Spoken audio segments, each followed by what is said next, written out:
Alright, so this is my Final Fantasy VII Remake theory video. So, spoilers, and if you just accidentally stumbled across this video, I suggest beating the remake and beating the original game as well before watching anything like this.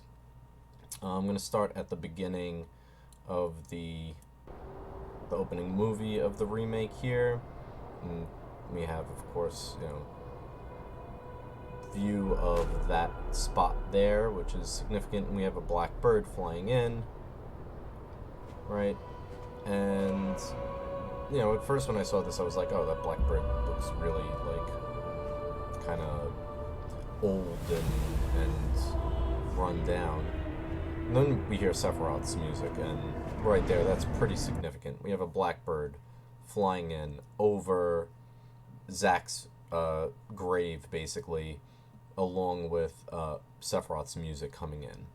So right off the bat, we have a hint, and that's where a lot of the information comes from. There's a lot of hints left throughout this game between the music that's being used at certain times and the imagery that's going on. So they don't really state anything, and this is where I come to one of my, probably the craziest part of one of my theories is this. We all know this scene.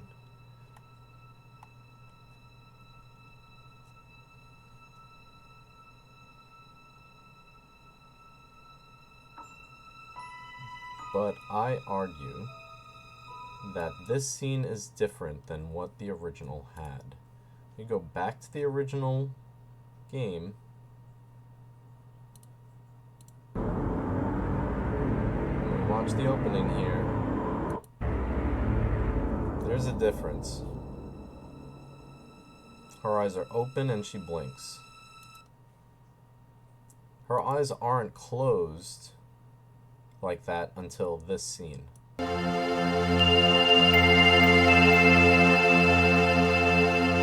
Sorry for how loud that was. But I thought that that was kind of an interesting and possibly a hint that this Aeris has her eyes closed, and Aeris at the end of the original has her eyes closed initially before she opens them. So even as a kid, I was like always wondering, is that something? Is that to say that she comes back? Is that to say that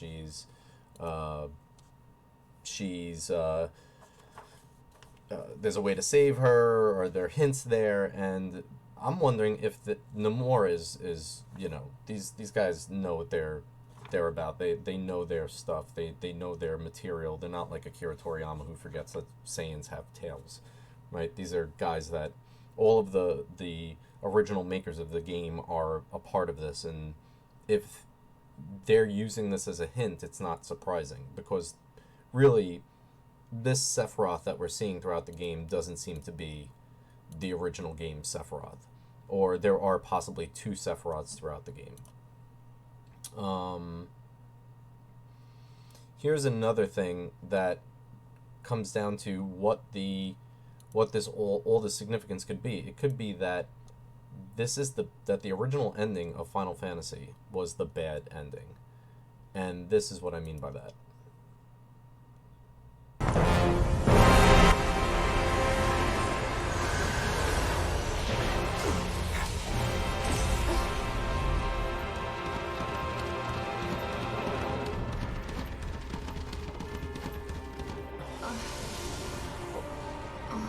What the hell did I just see? A glimpse of tomorrow if we fail here today.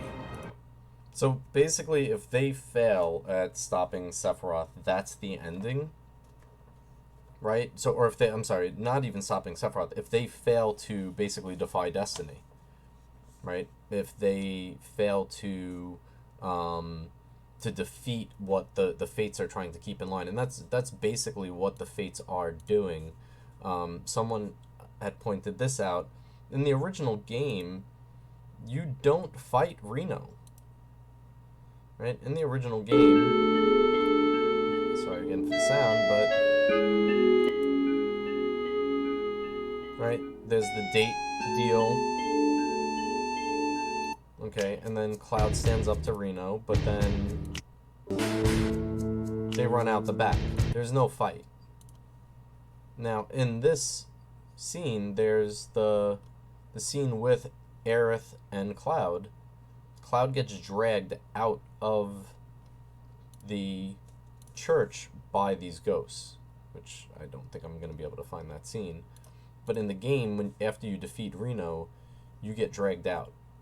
So the Fates are trying to keep the original game's story intact, and things have already begun to be different right off the bat here, because this is already different. This is already different than the original game's opening. Her eyes were closed.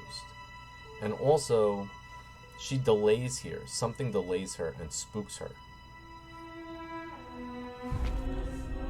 And of course we hear Sephiroth. The lights flicker. So already something is different. And this is why the Fates detain her. I also want to point out that the flower she picks up, the lily that she picks up, that one right there, that was the one she gives to Cloud. It has the exact bend on it. So, also, we have conversations between Cloud and Sephiroth at the beginning of the game that are showing that this Sephiroth knows more than he's letting on. And I was kind of wrong about what I thought he said here. In the Japanese version, he is talking about a woman screaming, but he's talking about saving the planet.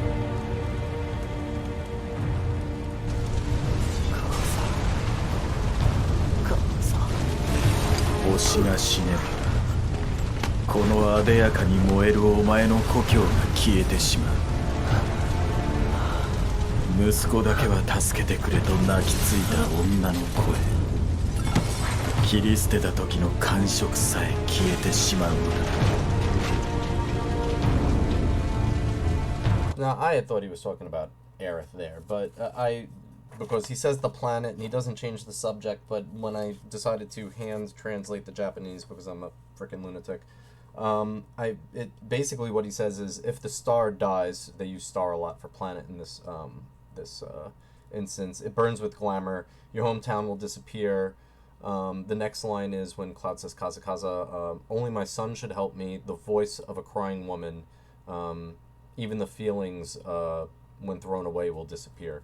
So the translation is a little bit different. A more accurate translation from someone who's fluent might help, but basically the shiver of her flesh is kind of like, you know, after cutting her and the feeling of her being thrown away will disappear is basically what's being said there. So it is more similar than I realized. Now, at the end of the game, which I'm still trying to see here about the fight with Reno and them, but well, it might be this part right here.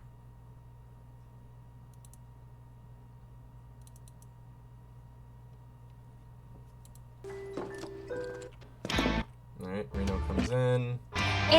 X. Let's skip a little bit here. A lot. Sorry, I can't just like edit this out because I don't have any software. You've got it all wrong, man. Alright, now I just wanted this to- is not when you're like all this whispers, harbingers of fate or whatever, are trying to make sure that things don't change. Right, so there's also hints that Aerith knows what's going on to some degree. Hints throughout the game are like this here. We have to get there in time to stop it. We have to. Right. Aerith, what are you not telling me? So that reaction there is kind of to... it seems like she understands or has some kind of memory that she's tapping into more and more throughout the game. And she's starting to remember things. Remember that this is kind of like a loop or something. And this here, too, Do you? Sephiroth, the war hero? I know he died in an accident 5 years At ago. first she seems They said so on the confused, news. But Maybe they did. then this happens. But I've got a feeling he's still alive.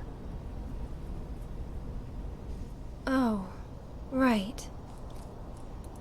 Again, something about her knowing more. Like that, oh right, it's almost like it starts to click. All of these, the similarities between the timelines, and that she's somehow connected to it all through the live stream. Like she's reobtaining these memories. In the final boss fight, I just want to point out also that when this happens here,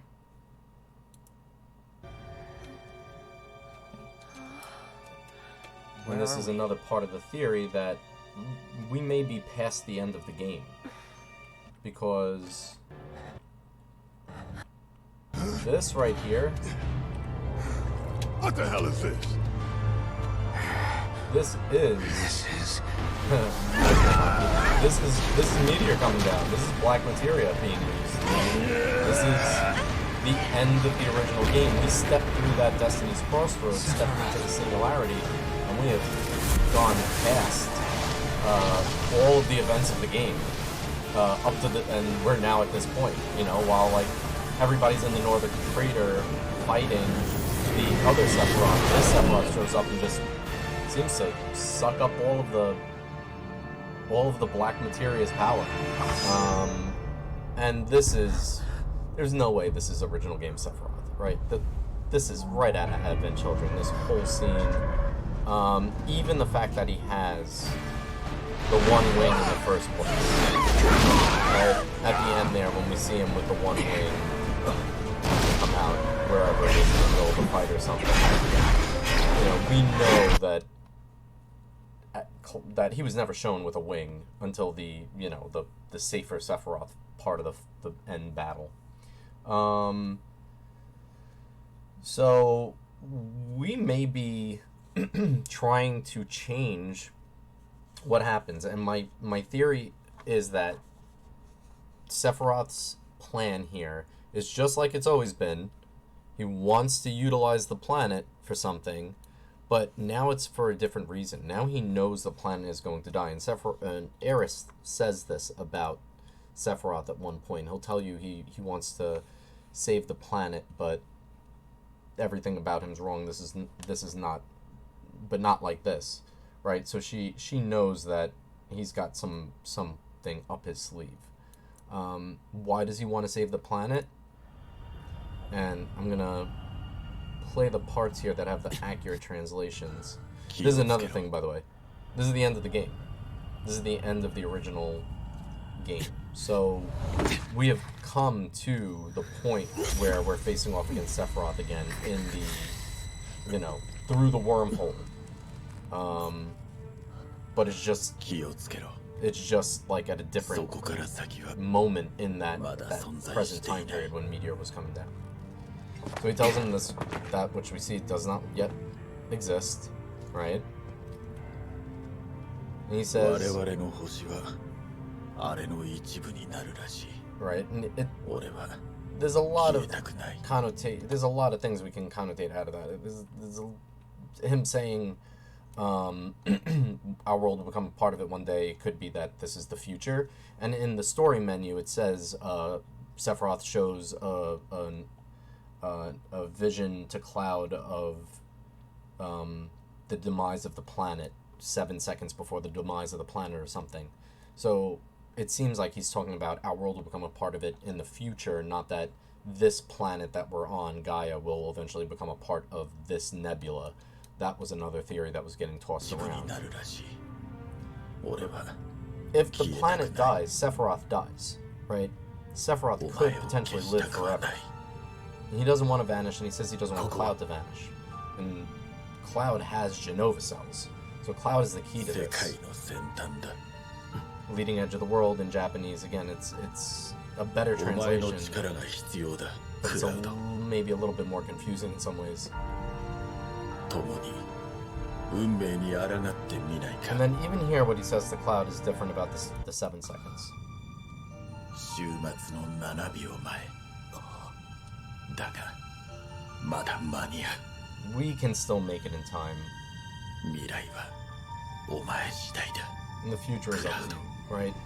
So, quite a different message from time enough for you, perhaps, but what will you do with it? There seems to be quite a difference in intention there. Sephiroth seems to want something to change. And so what I think it is that he wants to prevent Aerith's death.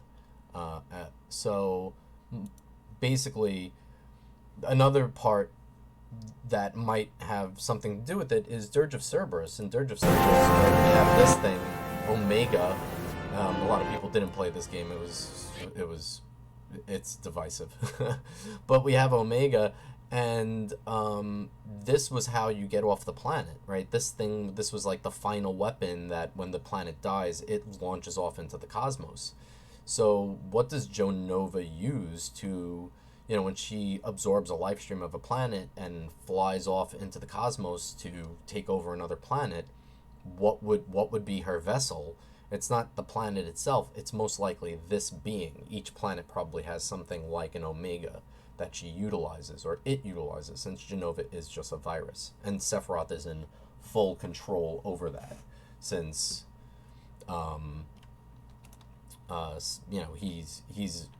he's been one with Jenova since the beginning of the first game. That's something that should be established. Now, as for the 7 seconds to the end, well, there's 7 seconds here if we, sorry for the trauma, again, this is why it said spoilers, and as soon as we see him on screen, let's give it a time. Alright, so we're at 16.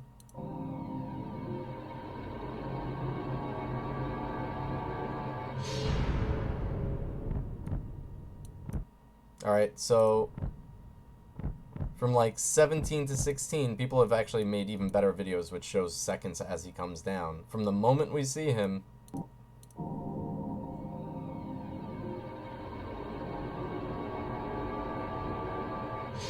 the moment she slumps over, it's 7 seconds. Now, I know in the story menu it says that it's 7 seconds before the demise of the planet, but Aerith kind of is the voice of the planet. Is he giving him a choice? Or does Sephiroth know that the ending of the original game is the bad ending because he's existed for so long in the live stream that he is now, like, at the moment of the planet being destroyed, and he's like, well, I gotta figure out a way to keep myself alive. So it seems that him talking to Cloud in the alleyway and telling him that the planet is dying and that he's trying to save it and all of that here. Cloud, ゆっくりと Slowly, silently, 私たちの painfully. 星が消えてしまう。 Yeah, he's not talking about Avalanche and Mako. Yeah, he's talking about the future, and he knows that something has to change. So maybe Aerith lives, and he needs that. Maybe he is trying to help Cloud save Aerith, but of course for selfish reasons. He's not doing this out of goodness. He is still trying to eventually overtake the live stream and fly off to another planet and build his shining new future, like he says at the end of Advent Children, because that has become his mission since he's become one with Jenova. So yeah, that's my theory. There's probably a little bit more that I'm forgetting and leaving out, but there's just so much to this, so many layers. At first I kind of hated this. I'm not even going to get into the whole Zack thing, because the going, like, changing fate for the future also changes fate for the past is kind of weird, and I don't know. I guess it kind of seems like he might be still alive now. We know that Biggs, Wedge, and Jesse are all alive. Jesse's gloves were there next to Biggs in bed at the end. So yeah, it seems like there might have been some some alterations because of our actions. So remake might literally be you know, the truth, or it could be seen as a, somebody said, a requel, a sequel and a remake all broken down into one. And yeah, at first I was like, no, this seems stupid, and then the more I thought about it, especially the whole idea of Sephiroth existing forever and being like, no, no, no, no, no, I gotta figure out, the planet will die, and now there's no way off, I've got to find a way to fix it. I love that idea. I love the idea of Sephiroth being being such a shithead to come back and be like, hey, Cloud, I'm gonna make you strong enough to be able to, like, be utilized by me to save the planet, but then also, of course, to go and defy destiny and, you know, execute my plan as was always expected. So yeah, Sephiroth is becoming a more interesting bad guy. He went from just being Mama's boy to now being this kind of like entity that is just pure selfishness and egomania. Arguably not as great as Kefka, but I'll leave that to the fans to argue about. Alright, hope you enjoyed it. Sorry if it went long. I'm babbling on at this point. It's late, and I hope that made some sense.